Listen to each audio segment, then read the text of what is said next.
So yeah, I'm really excited to have Liam today here on my channel again, confident in crypto, baller YouTuber, also covering Cosmos a lot, basically not just Cosmos, but also Cosmos ecosystem projects, a lot about persistence and other coins that are really hot. And I think the timing couldn't be better. We just talked about this a little bit in our pre-conversation, man. The Cosmos ecosystem is booming, DeFi is booming. And obviously Emeris is around the corner. It's going live tomorrow, August 17th, highly anticipated DeFi dashboard for cosmonauts and especially atom holders are very highly anticipating that launch. But yeah, so today we have a different format. So first, we have two parts of this. First part, we'll talk about Emeris, Cosmos DeFi, maybe a little bit about interoperability and ideological things. And then the second part, we'll talk about the Cosmos ecosystem, which will be on Liam's channel. So yeah, we'll link all that below. But yeah, first things first, man, thank you so much for being here. I think it's the second time now that you're here, and also I've been on your channel. How's everything going? It's going great. You know, as you say, it's a really exciting time with Emeris just around the corner. You know, I feel like more and more as we look into Cosmos more on your channel or my channel, it just gets more and more exciting. So yeah, I'm doing fantastic. And you know, I'm really excited just to see how it all plays out basically in the end, you know, how the gravity DEX goes when it launches on Emeris. And then, like you say, all of the other parts that are going to be on there on the dashboard. So yeah, really excited for that and can't wait for it to come. Yeah, I agree. And I think a lot of people, there's some misinterpretations and misconceptions about what Emeris actually is. I also see a lot of new people joining the Emeris Telegram group. They're asking questions like, hey, what is going to be the rewards for the token, you know? And then people say like, there is no token. And so maybe we can start with basically going through a little bit demystifying Emeris, what it is and what in your perception, because it's not live yet, right? So we're just brainstorming and speculating from what we know and our experience over the past months. So can you maybe give a little bit of a 360 on your perception and your expectations? Obviously not expectation in the sense of, you know, this is going to come out and speculating on certain prices or whatever. Just like, what do you think the platform can do? What do you think the purpose is? And what do you think it will bring benefits for the community? Yeah, of course. So, you know, first of all, I just think it's the first of many things that are coming on the Cosmos Hub. I think that's the most exciting part of it in itself. It's not just Emeris and the gravity DEX that's coming to the Cosmos Hub. It's the shared security further down the line and everything else, which, you know, maybe we'll get onto that in, you know, later on in the video. But, you know, for me, I just think the gravity DEX is just the first real utility really for Atom and the Cosmos Hub, because before that, you know, we had all these like problems and complaints, if you like, from different people, probably mostly outside of Cosmos about, you know, the Cosmos inflation is quite high. And then the second thing was there's no utility for Atom. You know, staking in itself isn't really a utility, in my opinion. It's just something to incentivize network security for the staking rewards. And, you know, now Cosmos has built that interoperable ecosystem, has the IBC enabled, and the Cosmos 2.0 roadmap came out. You know, by the way, we covered that, I believe, on maybe my channel, one of our channels. So definitely check that out if you want to see more about what's going on. But it's just the first thing in that 2.0 roadmap, the gravity DEX, which is actually driving value to the Cosmos Hub. So, you know, the way I'm looking at this is firstly, the gravity DEX is I think it's going to be more secure, right, than Osmosis. It's had 2 audits, if I'm not mistaken. You can correct me there if I'm wrong. 2 audits, yeah. And on top of that, it's secured by $3 billion worth of Atom, maybe slightly less at the moment, but thereabouts. And I kind of think that's the value proposition that the gravity DEX is going for, you know, with Emeris launching it, of course, as a dashboard. The UI is going for like a secure decentralized exchange, and it gives it that different sort of competitive edge to Osmosis. You know, Osmosis is great, you want to get your yield and all sorts, and it was the first decentralized exchange, but I think gravity DEX brings something different, maybe with deeper liquidity. We'll have to see. But yeah, just a sort of 360 perspective, it's really gravity DEX is the first thing coming to the Cosmos Hub, and I think it's the start of many things to come.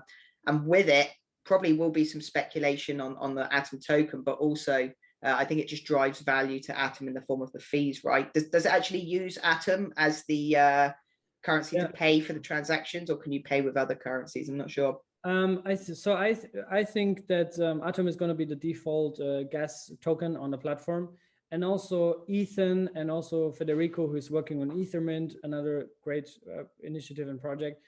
They both said that they're discussing ways about implementing an EIP 1559 like fee burn mechanism through Emeris or through Gravity DEX for atoms, right? So that would be huge, because then you actually decrease the amount of circulating atoms, and that obviously adds another kind of like scarcity factor to Atom and to the tokenomics, which you alluded to are not ideal. But I think also, when the whole thing was designed in 2016, maybe a bit later, I think 2017, 18 even, I think that was not their primary focus, right? To build a hype coin that goes to the moon and makes everybody rich quick.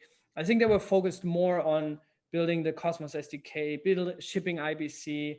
And now, that all this is shipped, I think now they're actually thinking, okay, how can we build a solid organic circulating demand for Atom and also improve the token economy? So I think you broke that down nicely. But let's dig a bit deeper into basically differentiating between Emeris and Gravity DEX, right? Because you said it in the same sentence, but I think it's important for everybody, especially who's very new to Cosmos and who has never heard of Gravity DEX or Emeris, but now they're like, oh, tomorrow's the launch. So can you differentiate a bit between Gravity DEX and Emeris, and maybe also provide some context on what they are? Yeah, of course. So Gravity DEX is basically the exchange that's being built on the Cosmos Hub. It's an AMM model with some improvements basically to what Uniswap offers. It has batch transactions, and it has a few different things in place to basically reduce front running and just make for a smoother experience. So that's the Gravity DEX. That's on the Cosmos Hub directly. And it's going to be very cheap with fees. Another thing as well, I think it's about $0.08 per transaction in fees, plus the 0.3 swap fees as well as a percentage. So that's the Gravity DEX, and actually launched, as you know as well, Cryptocito. It launched last month, I believe, in July. Maybe it was even June now, because I know there's a little bit of a delay with with Emeris, which is what we'll get onto in a sec. So that's Gravity DEX. It's a cross-chain decentralized exchange as well. So it's different assets from different Cosmos blockchains. And that's kind of really what you were sort of saying there as well with Cosmos. They were building all these components of the ecosystem. It wasn't just the tokenomics and driving value to Atom. It was more about their vision of interoperability and so on. So we have now IBC in this cross-chain ecosystem, thanks to that drive that the team took early on, rather than the tokenomics building it out. Along with osmosis, that's what Gravity DEX does. It exchanges assets, or allows for users to exchange assets across all these IBC-enabled chains. But the other side of it's Emeris, and that's what's launching tomorrow. And that's actually like a dashboard. It's a consolidated dashboard. I think it's basically a wallet as well, so you can manage all of your different funds for multiple Cosmos-based chains. So think of it as Gravity DEX is the protocol built on top of Cosmos. Emeris is the UI, the user interface that allows you to access the Gravity DEX. But as we were talking about, before the call started, really before we recorded, you're going to be able to access more applications on that UI, that Emeris UI built by Tendermint, which means, people coming into Cosmos, they're going to be able to access other DeFi applications as well as the Gravity DEX through this UI, which is launching tomorrow. Yeah, and that's exactly the whole value proposition, in my perception at least, that Cosmos provides, is this multi-chain connectivity, right? That you have different chains, different blockchains, and not just apps that are built on the same stack. It's actually sovereign blockchains, right? With their own set of validators, network security, right? You see Osmosis, Persistence, Akash, Sentinel, that migrated over from Ethereum just now to Cosmos. So you have all these individual chains, and they're all going to be connected through IBC to one place, right? So it's kind of like a one-stop shop for, like you were saying, holding coins, that you don't have to download 25 different wallets to hold your coins, right? It's just one interface. You have access to all these coins. You can stake them with one click on the same dashboard, similar to what we see on Kepler. I'm not actually sure if Kepler is going to be integrated on Emeris, or if they have their own kind of like Kepler-like front end. I'm not sure. Yeah, I'm not sure either about that. But yeah, so you already said the Gravity DEX, which is an AMM similar to Osmosis, is already built in the code, right? And so this happened, I think, on July 12th. This was this highly anticipated launch date of Gravity DEX, and everybody thought, including myself, that cool, we can now use it for to provide liquidity, and maybe there's going to be a new token. And then they launched without an UI. And then the whole community was really split apart. A lot of people were really salty about this because they expected, that something is going to happen. My reaction was, because I also made videos about this, like, hey man, I'm so excited for Gravity DEX to go live. And then they shipped it without front end. I was like, sure. I mean, I wish I could use it already. I want to, put my coins to work for me. I bought some more atoms and had them liquid to, use them on Gravity DEX, and then I couldn't use them. So of course, I would have wished that it was already live a month ago or 2 ago, but then it didn't ship. But the way I see this is, maybe that's because I'm already completely numb to dates and expectations in crypto, because crypto is wild west, and people who join new to the industry and get fixed and get excited about launch dates and product releases and everything. Sure, that's cool, but best case scenario is you don't have any expectations, then you can't get disappointed, Definitely. So, I was pretty chilled with that, but how did you handle this? What were your thoughts? Were you pissed? Were you salty? Or were you just like, okay, well, we just have to wait a few days more? I was exactly the same as you. I wasn't really bothered at all. I'm quite numb to it as well. Like you say, there's always delays. There's always sort of problems that come up. And at the end of the day, the way I think of it logically, even if you were someone, I know you weren't, but if anyone watching was quite annoyed, the way you've got to think about it is they've made a delay for a reason, and it's probably to provide a better experience or more safety to users of the Gravity DEX. Maybe if they rushed a UI to get in on the 12th of July when it launched, you wouldn't have had a good experience. Maybe it wouldn't have, maybe have bugs or problems. And so the way I see it, they're just taking the time to get something right, which I think, when you're in Cosmos, that's kind of what they've done anyway, right? They've kind of got all this stuff right up until now, and now they're starting to focus on the, the Atom token. So I think Cosmos users and Cosmos followers should be used to this kind of thing anyway, because Cosmos isn't someone to, isn't a project to rush and just get good tokenomics and just sudden demand for the token. They take their time, and I think it's a good thing. And you can see that with the 2 audits for the Gravity DEX. Yeah, I think that's the most important part. And you also said this very early on, that that's maybe one of the key differentiators between Gravity DEX and Osmosis. Osmosis is not audited. Gravity DEX has 2 audits. Maybe that's one of the reasons why it got delayed, because they actually put more emphasis on code security. And there also was this proposal from the Osmosis community that said, hey, why don't we allocate, I think it was 100,000 atoms or even a million atoms. It was quite a few, wasn't it? I remember that. Yeah, it was a lot of atoms to use that from the community treasury to provide as liquidity on Osmosis, right? And then this proposal got denied, so it didn't go through. And then Tendermint, which is one of the main tech arms behind Cosmos, and also the founding company of Cosmos, if you will, because that's what Jay Kwon, the original founder of Tendermint, and then later when Ethan Buchman joined, which then evolved into the creation of Cosmos. They said, then they came out, I think this was even after the proposal was already going towards no, that they would support Osmosis more, also with treasury, kind of like liquidity, if they get code audits, right? And I think that's something that's super underrated. That was also the time, by the way, when Torchain got hacked 3 or 4 times, right? Like these guys got hacked a lot, because they rushed the code, right? It's not to blame that they were consciously trying to. No, of course. They obviously didn't want it to get hacked. Yeah, but I think you can never have enough security, and the fact that they delayed it, and I know that they have been working on code audits, so that might be one of the reasons, right? And if there's some small bugs, you want to resolve them before you launch it, right? Plus they had this massive testnet competition back in, was it March or April? I don't even remember, or even February, I think.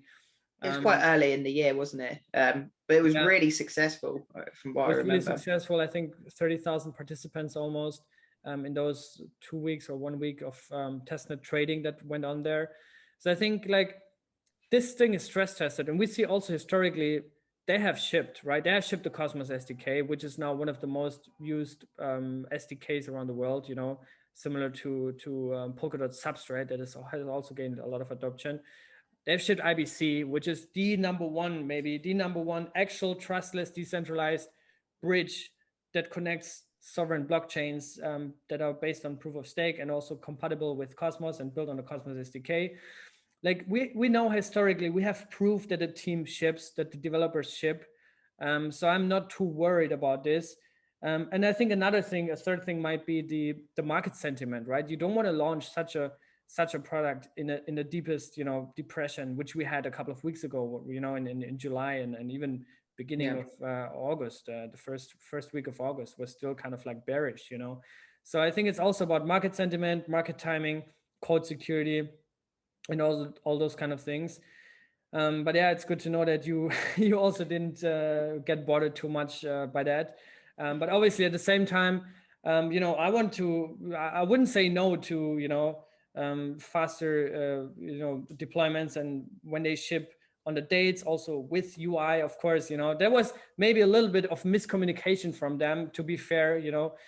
Also give credit to the critics here who point this out. There's quite a few. But you know, these things quickly evolve into finger pointing and random accusations. So I don't want to get involved in that. Some people even blocked me on Twitter. Like, really, I don't even know, you know, what's going on there. But whatever, it's what it is, man.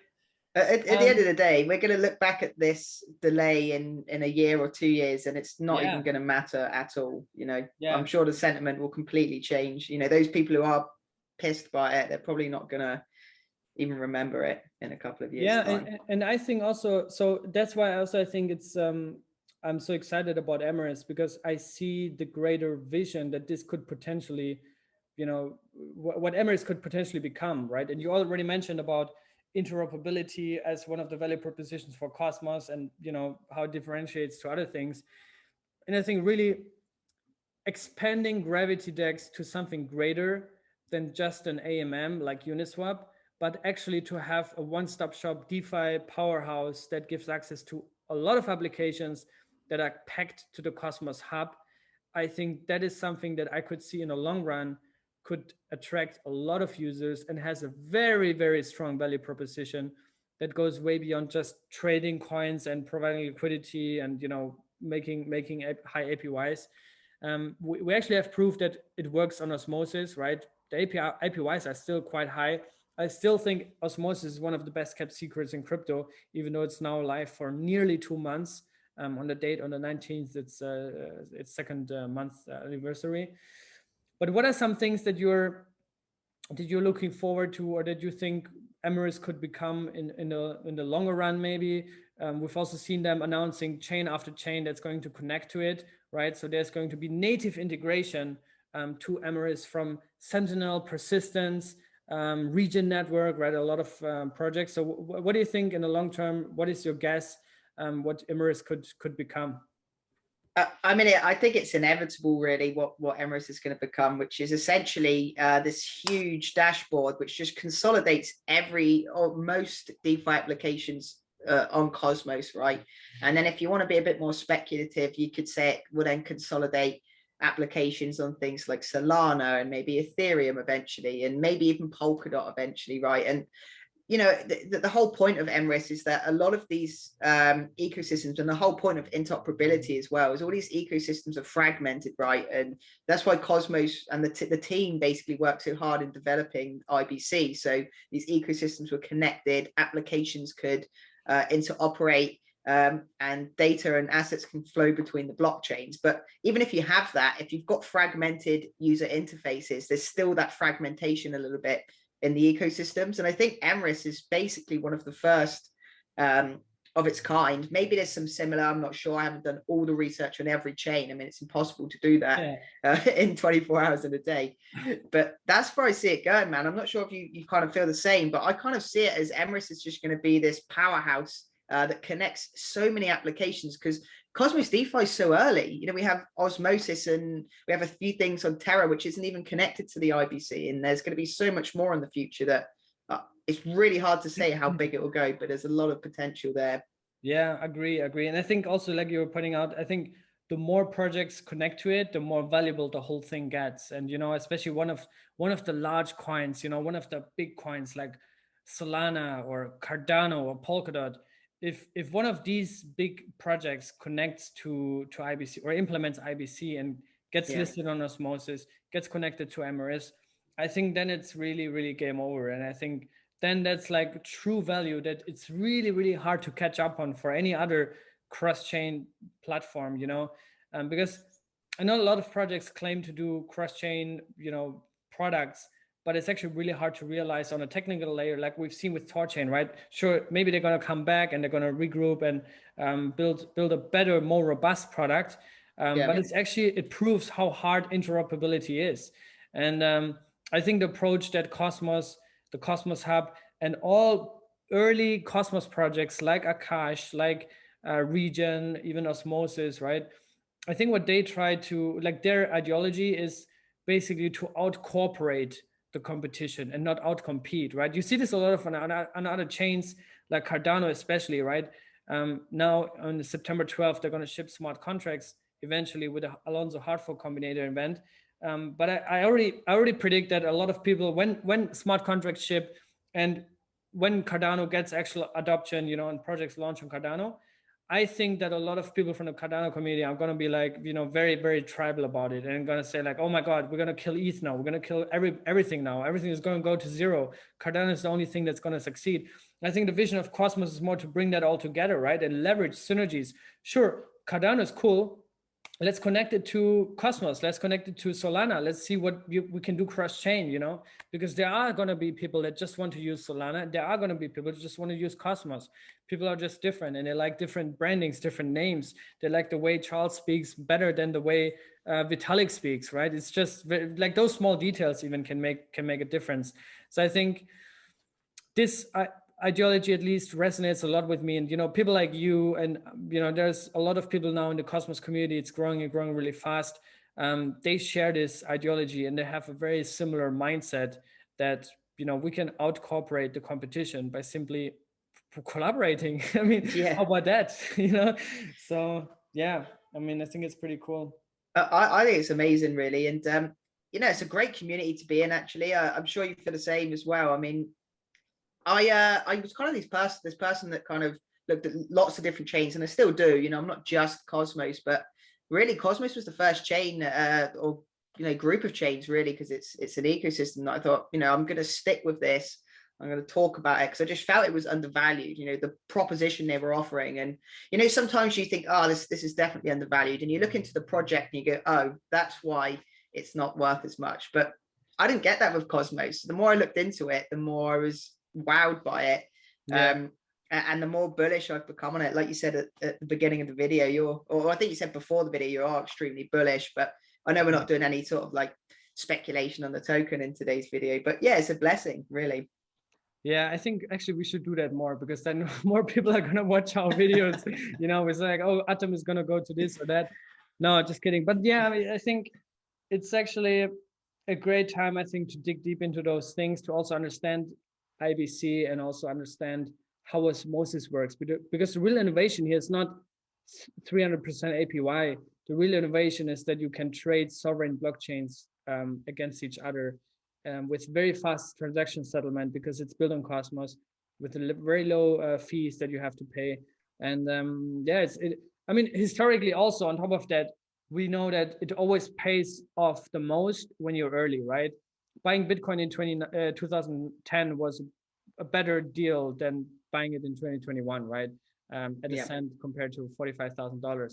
So I think we see something similar with osmosis. And also, that's what we're going to be continuing on your channel now, is to talk about airdrop season on Cosmos. This is one of the most exciting things now, because we actually see a lot of projects, new projects, but also OG projects that have been paused for a bit, like Ethermint, for example, are revived and now are fully on track to ship even this year in Q3, Q4 latest. So there's a lot of airdrops already confirmed. And I think, yeah, we're going to be talking about this on your channel and also on the Cosmos ecosystem, maybe pick 1 or 2 projects to talk about. So yeah, thank you so much for all your insights, man. And please share your channels and where people can find you and how they can connect with you. Yeah, no problem. Yeah, thanks for having me on the channel, first of all. Cryptocito, it's been a pleasure being here, as always. Luckily, we managed to find a time because I know you've been quite busy recently. Yeah, you can find my channel on YouTube. It's just Confident in Crypto. Very simple. It comes up almost all the time. In fact, if you type in Cosmos and something or other, you'll probably find it one way or another. I know you'll put a link in the video description as well, Cryptocito, so everyone can go over there.